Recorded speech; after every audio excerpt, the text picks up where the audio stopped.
Salut à tous et bienvenue à Un Monde en Marche. Aujourd'hui à l'émission, on va discuter de conscience, de spiritualité et de philosophie avec deux sages, Dominique et François, qui en ont beaucoup à dire sur le sujet. Bonne émission!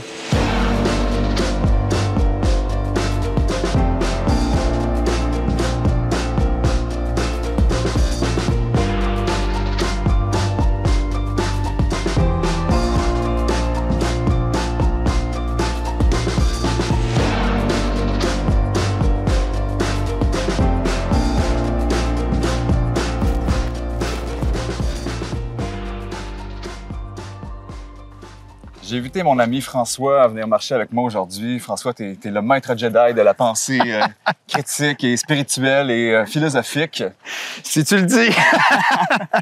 Je voulais jaser avec toi de la conscience puis de tous les rouages de l'esprit humain. À toutes les fois qu'on jase, toi et moi, on a toujours des grandes conversations. Puis là, je me suis dit qu'on pourrait justement discuter de ça, de la liberté individuelle, la liberté en société.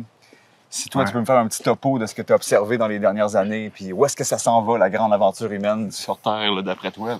Grande question aujourd'hui. Oui, mais écoute, c'est en plein dans... Je me suis toujours intéressé à l'anthropologie, les religions, l'histoire aussi, prédiluvienne, les anciennes. C'est sûr que j'ai lu beaucoup de choses là-dessus, même depuis très jeune. Fait que c'est sûr que c'est un sujet qui m'a toujours intéressé. L'éveil de conscience, pour moi, c'est ma mission de vie.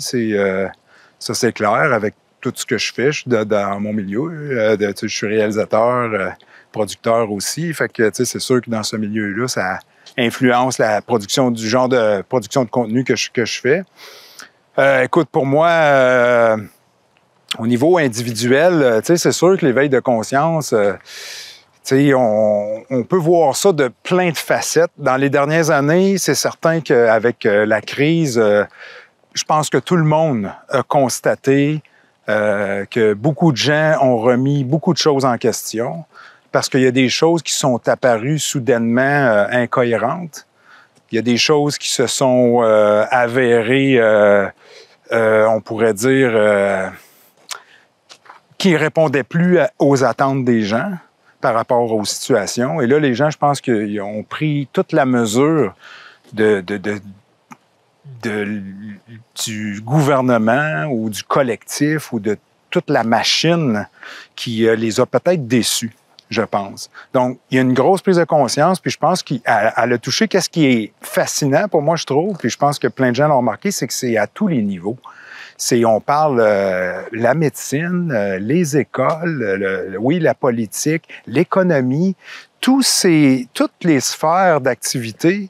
Ils ont vraiment montré un visage que les gens n'avaient pas pris conscience avant. C'est comme un procès global là, qui s'est fait un peu, puis qui se fait encore. Oui, c'est ça, exact. Puis je pense que ça, ça fait du chaos, ça fait de la souffrance, ça fait même des morts, mais en même temps, c'est libérateur en même temps, parce qu'on se rend compte, on réalise. Puis pour moi, le plus important dans tout ça, c'est pas question de pointer du doigt qui est pas correct, puis à cause d'eux autres, puis se battre, puis la guerre, tu parlais de civilisation depuis le début des temps, la guerre, on a toujours fait la guerre. Mais c'est pas une question de ça, c'est plutôt de se regarder soi-même, et c'est ça l'éveil de conscience pour moi, au niveau individuel, c'est à quoi je participe à ça.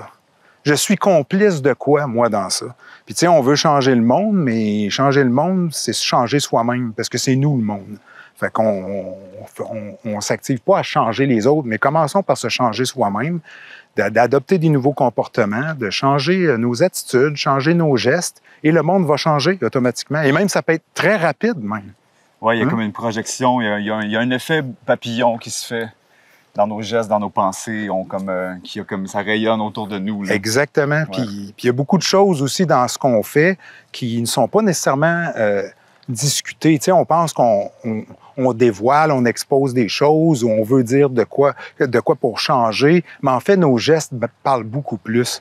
Quand on fait quelque chose, on agit, les gens se posent des questions. Fait, mon Dieu, pourquoi il fait ça, lui? Puis des gens, des fois, on ne s'aperçoit même pas qu'ils nous regardent ou qu'ils nous observent. Et ça, c'est beaucoup plus puissant.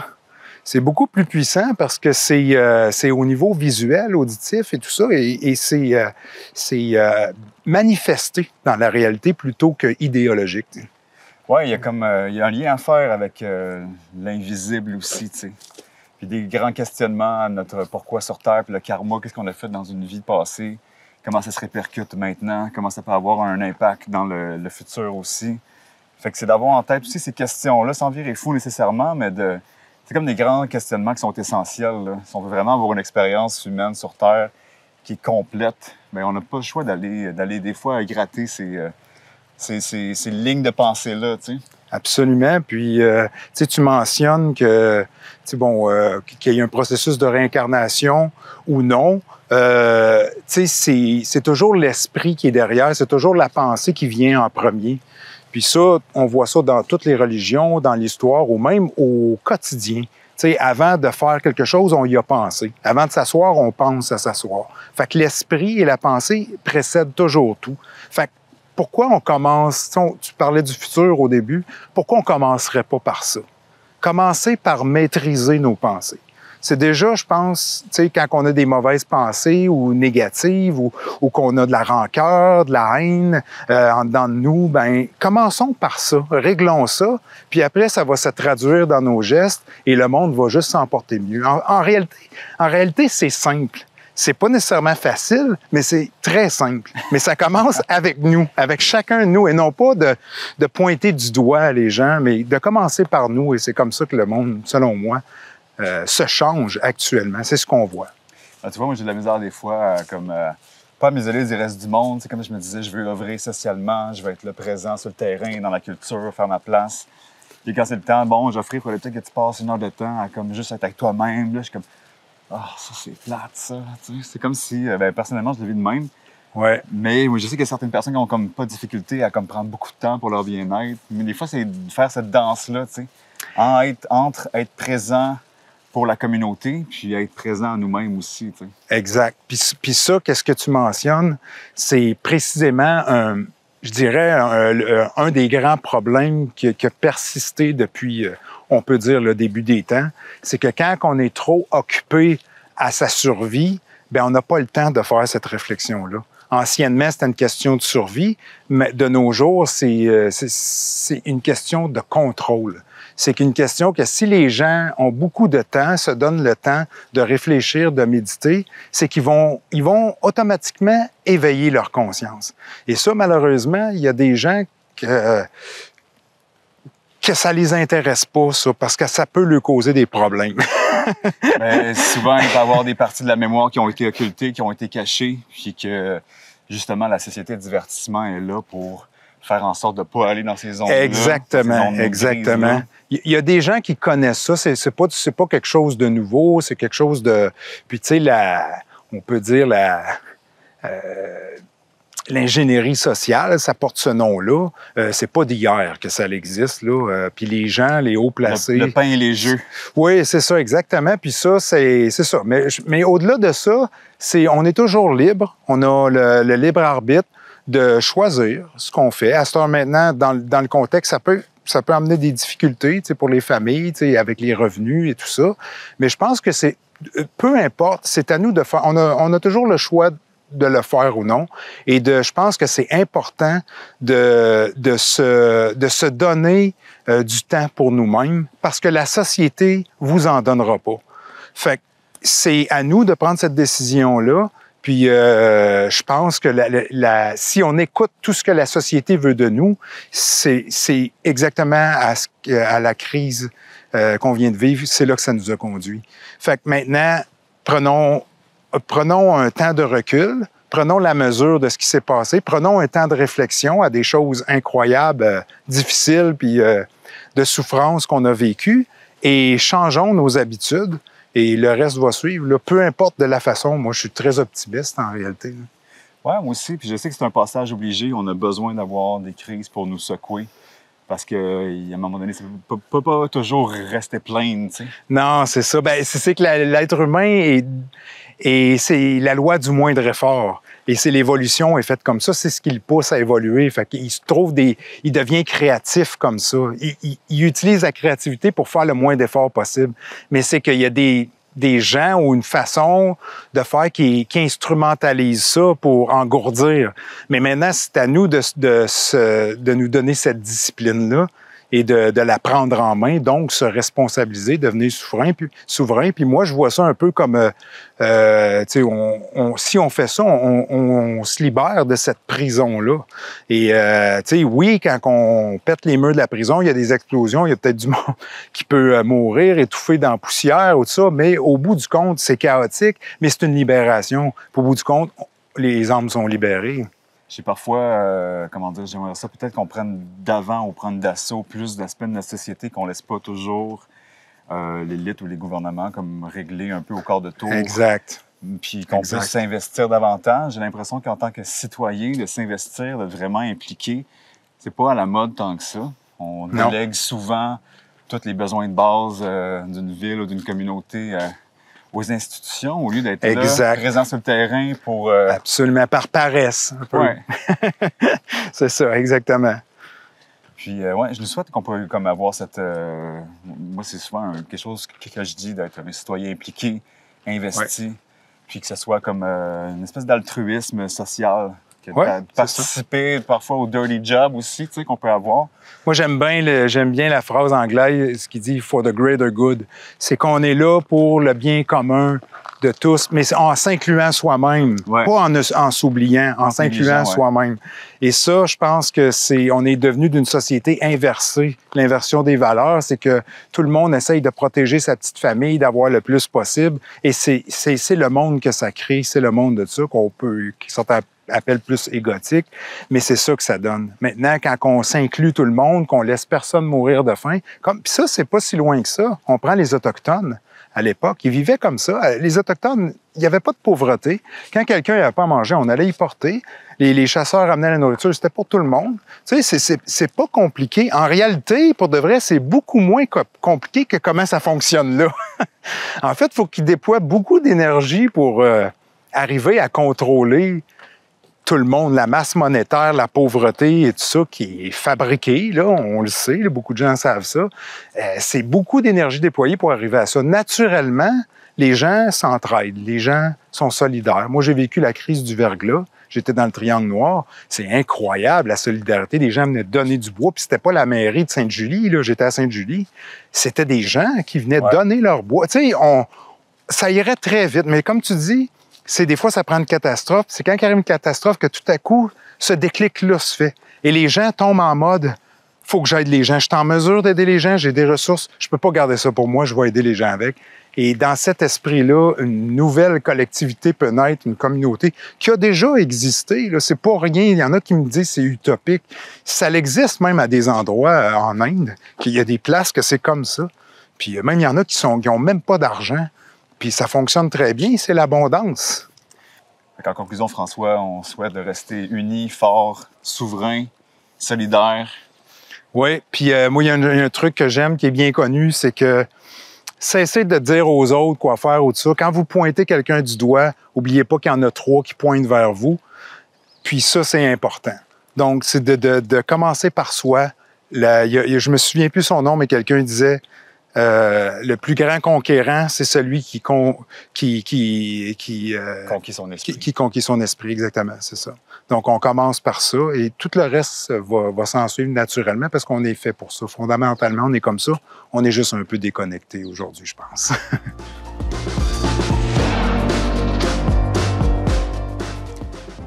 Donc, me voici aujourd'hui en compagnie de Dominique. Salut, Dominique. Salut, Geoffrey. On est à Notre-Dame-de-Ham, ici, au Centre de ressourcement des Racines et des Ailes. Tu es un des cofondateurs de cet endroit merveilleux. Puis, veux-tu nous expliquer déjà le travail que vous initiez ici, toi et ta partenaire, Julie? Oui, ben oui.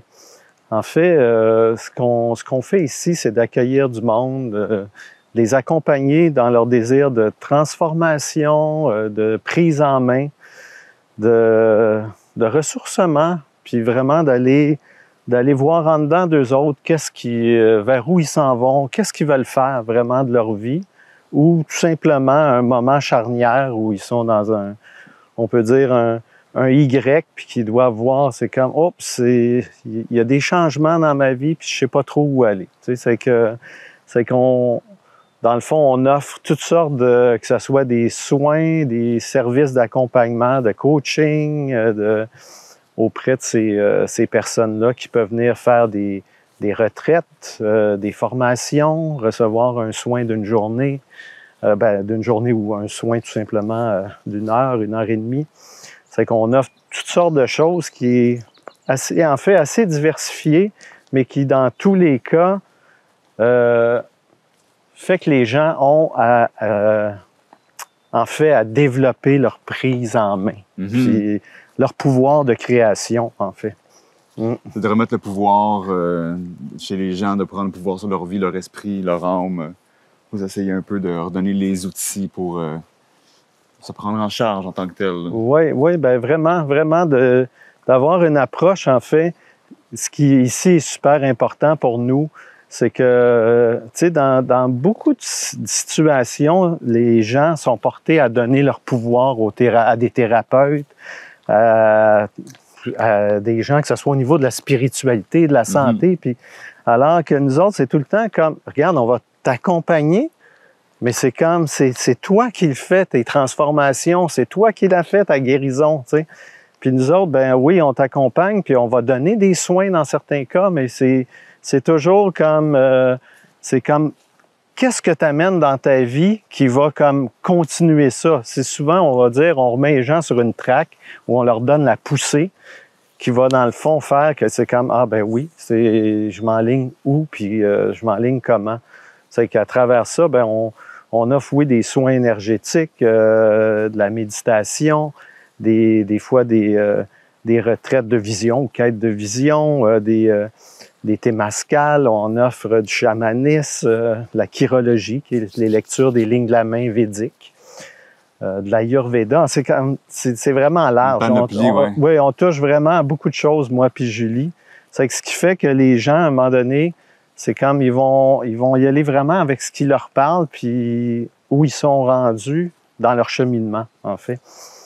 C'est que c'est fantastique parce moi, je dis tout le temps, tu sais, je travaille pas ici. Moi, je fais juste œuvrer, puis je travaille, puis je fais juste fonctionner avec du monde qui sont juste dans un processus de transformation. C'est que c'est wow tout le temps. Tu sais, Puis toi, tu as commencé comment ton chemin vers le développement de la conscience, de la spiritualité? C'est comment que ça s'est placé dans ta vie?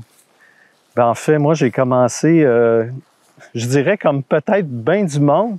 Je suis allé tellement creux, je suis allé tellement me rendre malade, me rendre pas en santé, déconnecté de mon corps, faire des choses qui finalement me nourrissaient pas tant que ça.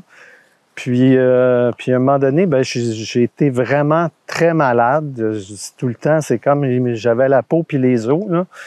Puis il y a eu comme un déclic parce que, tu sais, je consultais le système de santé, puis des thérapeutes, puis à un moment donné, le système de santé m'a dit, bon, on sait pas ce que tu as, mais quand tu auras d'autres symptômes, viens nous voir. C'est que là, moi, ça a fait comme, OK, oui, quand je vais me mettre à avoir du sang quelque part, ou en tout cas dans mes... Puis que là, on va me dire, ah oui, il te reste pour tant de mois à vivre, tu sais, ou... Puis c'est comme... c'est spécial parce qu'à partir de ce moment-là, il y a vraiment un chemin qui s'est ouvert, oui, de spiritualité, mais aussi il y a des livres qui me sont tombés dans les mains, des livres que j'aurais jamais lus de ma vie, mais qui ont fait que j'ai connecté avec moi-même, avec l'essence, tu sais, comme on peut l'appeler l'âme, on peut l'appeler le pur esprit, la lumière, peu importe, tu sais, c'est comme selon les religions ou selon les ethnies, il y a toutes sortes de courants spirituels, il y a toutes sortes de noms, mais qui est vraiment quelque chose en dedans nous qui n'est pas le corps physique, qui n'est pas le mental, puis on va l'appeler tout simplement le spirituel, puis qui est une autre partie de nous autres. Puis en fait, c'est fou, mais tu sais, c'est comme j'ai tout trouvé en dedans de là. Je me suis guéri, puis j'ai comme vraiment eu une nouvelle approche de ma vie, puis ce que j'avais le goût de faire. Puis ça un déclic en dedans de toi qui s'est fait à travers différentes pratiques, les lectures, puis Oui. soins que tu t'es auto-produit, mettons. Oui. Ben, en fait, ce qui est spécial, parce que moi, j'étais un scientifique, là. J'étais un universitaire qui faisait de la recherche, qui était super logique, la raison. Tout ça, pour moi, c'était de la broue, c'était n'importe quoi, moi. Toutes ces affaires-là, avant ça, c'est comme, j'étais tellement terre à terre. Puis en fait, moi, quand je voyais du monde qui faisait des soins énergétiques, je me disais tout le temps, ou qui ressentait des choses, je me disais, ouais, ça, c'est pas moi. Tu sais, je suis pas capable de faire ça. Et là, ça m'a amené dans un espace où, en fait, j'ai commencé à ressentir des affaires et j'ai commencé, à travers mes lectures, à développer une façon de me faire des soins énergétiques, donc des auto-soins énergétiques. Puis ça a été un déclic. Ça a fait comme, ah, je suis capable de me sentir, moi. Je suis capable de vivre ça. Ça a vraiment comme ouvert une porte. Puis et ça a juste fait grandir parce que c'était comme, je voyais que il y avait comme de l'infini là-dedans. C'est comme ça n'a pas de bout, ça n'a pas de fin. Puis ça nourrit tellement. En fait, il y a de quoi de extrêmement nourrissant dans tout ça. Fait que tu as comme trouvé un peu l'alliage possible entre la science et la spiritualité, là. Ton esprit rationnel puis l'esprit plus mystique était capable de coexister, là. Oui, oui. En fait, il n'y a pas eu le choix, en fait. L'esprit rationnel n'a pas eu le choix parce que même s'il se disait, ben non, scientifiquement, ça se peut pas. Tu sais, ou telle affaire, ça se peut pas, mais Colin, ça marche. Il paraît que tout peut s'expliquer scientifiquement. Ouais, même les plus grandes élucubrations spirituelles, il y a toujours une science en arrière, dans les neutrons, les protons, l'infiniment petit aussi, il y a de la magie. C'est supposé. C'est comme... puis, et tant mieux, sauf que présentement, puis comme à toutes les époques, la science n'est pas capable de tout expliquer. Puis même, tu sais, quand on va, tu sais, j'irai pas trop là-dedans parce que moi-même, c'est comme ça me dépasse un peu, mais tu sais, je sais qu'au niveau de la science quantique, tu sais, la physique quantique, ben, je veux dire, il y a deux grands courants où il y a un courant qui sont rendus un espace où, oups, c'est comme le spirituel, là, où il y a de quoi qui nous dépasse, puis que c'est comme, c'est tough à expliquer. Ou en tout cas, c'est intéressant tout ça, puis, mais moi, je suis passé de la science. Je veux dire, oui, les bouquins, oui, les recherches, oui, tu sais, j'étais quelqu'un des stats, moi, puis dans les statistiques, puis vraiment les sciences quantitatives, puis je suis passé à quelqu'un qui, c'est comme, ben, de façon expérimentale, ça fonctionne. Je vis des choses que c'est comme, ça fait énormément de bien, ça amène de la guérison et ça nourrit. Et ça donne un sens qui est vraiment très grand à tout ce qui se passe, tu sais, dans ma vie. Puis ça ramène aussi au niveau des valeurs, tu sais, au niveau de voir comment être dans la gratitude de tout ce qu'il y a, tout ce qui m'est offert dans ma vie, tout ce qui nous est offert dans la vie. Puis de voir que c'est comme, à un moment donné, il y a de l'abondance dans tout, même dans les affaires qu'on juge comme négatives. Parce que si on regarde dans notre chemin de vie, souvent, ces intersections où on est arrivé, ou ces croisements de chemin où on est arrivé dans un espace où, oups, c'était dur, c'était super négatif, c'était rough. Mais quand on revient dans le passé puis on regarde, ah, ça m'a amené là. Ça m'a permis d'être qui je suis aujourd'hui, de réaliser ça. Mais quand j'étais dedans puis que je voyais rien sauf, tu sais, on dit souvent, on voit pas la forêt, on a tellement le nez collé sur l'arbre ou on voit pas ce qu'il y a autour. Ben, c'est quand tu dis, ah, ben oui, merci d'avoir vécu ça, tu sais, parce que ça m'a ouvert tellement de choses. C'est que moi, j'ai tellement de gratitude d'avoir été malade à penser à en crever, tu sais, comme, puis ce que ça l'a ouvert, puis ce que ça l'a permis de me montrer dans l'infiniment grand et l'infiniment petit qui m'habite, tu sais, et qui est là. Fait que tu as tout ce processus-là pour finalement vraiment ouvrir une énorme porte. Là, ça fait plusieurs années que c'est comme ça te suit en dedans, puis ça te reste, là, cette curiosité-là, puis cette soif-là de comme découvrir davantage la vie et ses mystères. Là. Ben, en fait, c'est parce que ça nourrit. C'est comme c'est ça qui donne le sens à ma vie, en fait.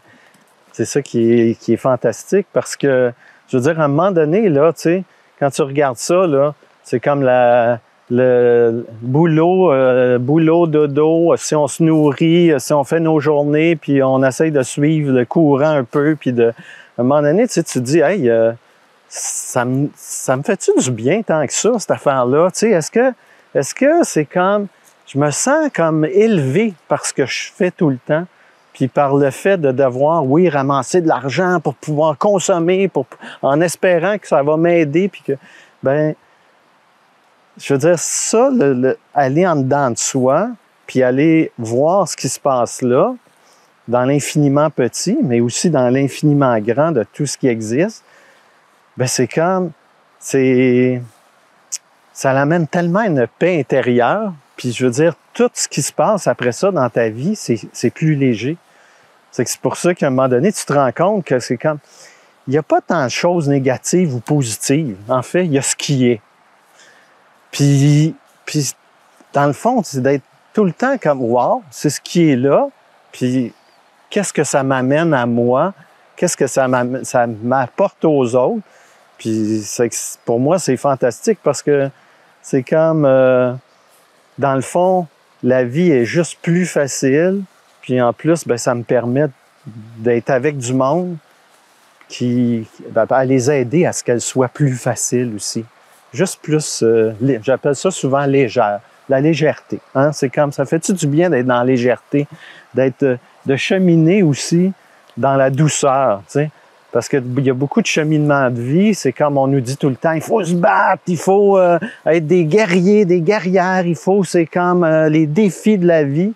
Puis là, c'est comme, hey, on peut-tu juste cheminer dans la douceur? Puis on est-tu obligé tout le temps de se battre puis de vivre des épreuves super rough?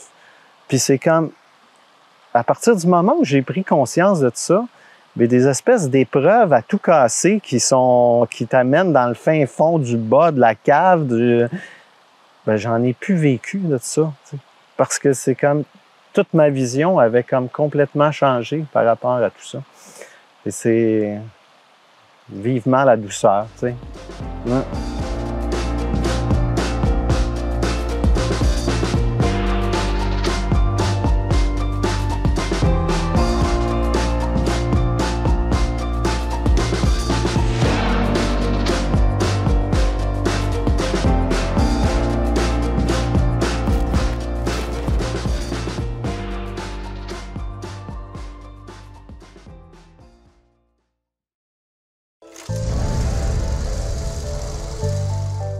Pourquoi je regarde la TVCBF? Parce qu'on nous parle de la culture et l'identité des Bois-Francs. Par segment de 15 ou 30 minutes. Parce qu'on nous parle de Victo, de Warwick et même Notre-Dame-de-Ham. Et pour les émissions, je peux les regarder en ligne. Au moment qui me convienne le mieux. La TVCBF, c'est une télévision en constante évolution. Pour nous. Pour nous. Pour nous. Pour nous. Et par nous.